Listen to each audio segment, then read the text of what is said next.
And now, down to business. That's the focus of tonight's angle. Now, to all of you outside Washington, you sane people out there, it may seem really odd that a large portion of our business community supported Joe Biden in 2020 and still support him now. Our GDP, corporate profits, consumer spending, investor confidence, they were all strong under Donald Trump until essentially the pandemic hit. And by the end of 2020, things were poised for a rocket-like recovery. But of course, we know what happened next.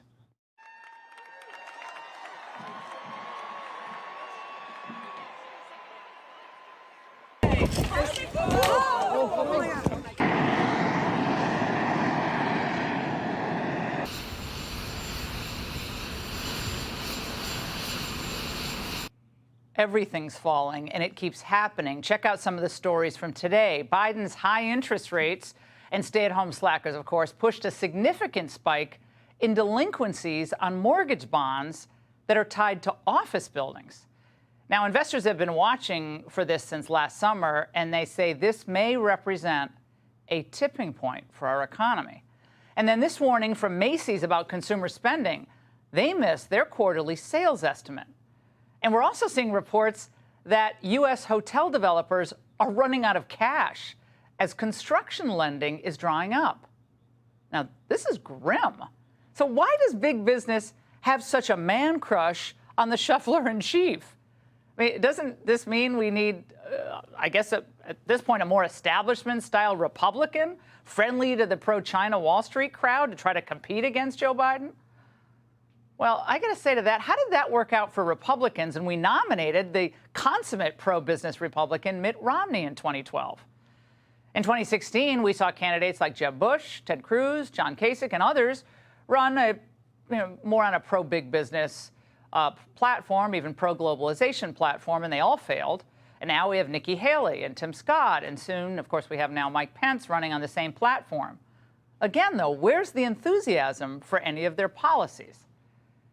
This is why the left is so scared of both Trump and DeSantis. They represent a different worldview. Now, back when Ronald Reagan was leading the conservative movement into battle against Jimmy Carter, the business community was truly, at that time, terrified about what was happening to the U.S. economy. But today, our Fortune 500 CEOs, they're not sweating high taxes, especially with Republicans in charge of the House. These days, taxes and regulations, they're a much bigger headache for middle-class strivers than for the one-percenters. Now, look, if you really want to understand the political mindset of our wealthiest business leaders today, you needed to watch the private jet traffic to Shanghai and to Beijing over the past few weeks.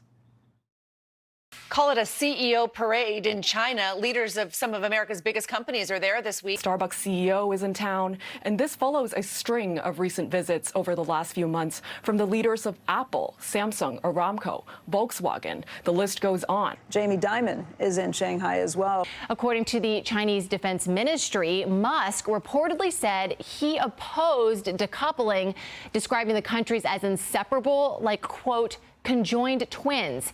Tesla did not immediately respond to our request for a comment. But maybe with the exception of Musk, I think all of those CEOs would prefer Biden over Trump or DeSantis. Now, much of the business community is post-American. They're focused on maximizing profits within the so-called rules-based international order, even if that ends up really shafting American workers in the process. They don't care. They have no problem using slave labor in China to make their goods, and they like the prices that China pays for their own intellectual property. And even when China buzzed our surveillance plane, made aggressive moves across the bow of a U.S. naval vessel last week, Biden officials continue, it's the most embarrassing thing I've ever seen, to publicly grovel in front of China. Yeah, I think the fact that we were able to get two officials there to Beijing here while we're talking is a good sign. We want to keep those lines open. It's important, especially, as I said, now. So the message is clear. If you want closer relations with China in 2025, you better be supporting Biden and the Democrats. Now, of course, business also loves the open border, more immigration, sanctuary policies. Whatever brings an unlimited supply of cheap labor, they're going to be for. Oh, and on the wokeness front, let's not stop there. Let's drop the notion that the left is bullying big business into moving to the left on all these cultural issues.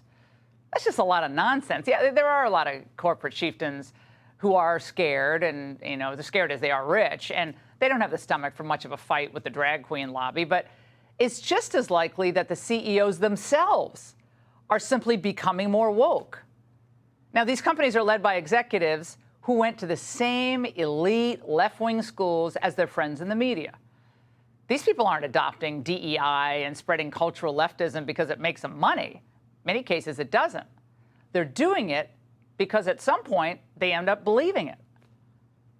This all means that the GOP needs a plan B, a multi-ethnic coalition of middle-class and working-class voters, voters who care about economic growth here, who are wary of China, and who are fed up with the cultural Marxists turning society upside down.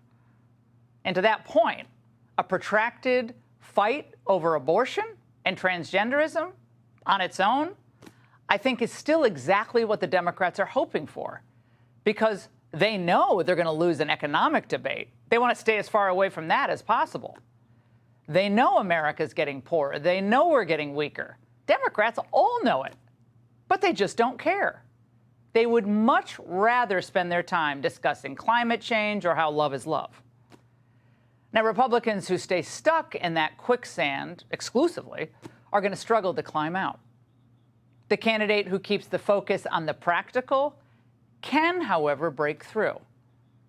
So this is really not the time for vague discussions about freedom, like, this is 1984 or even 2004. This is a time for pragmatic solutions.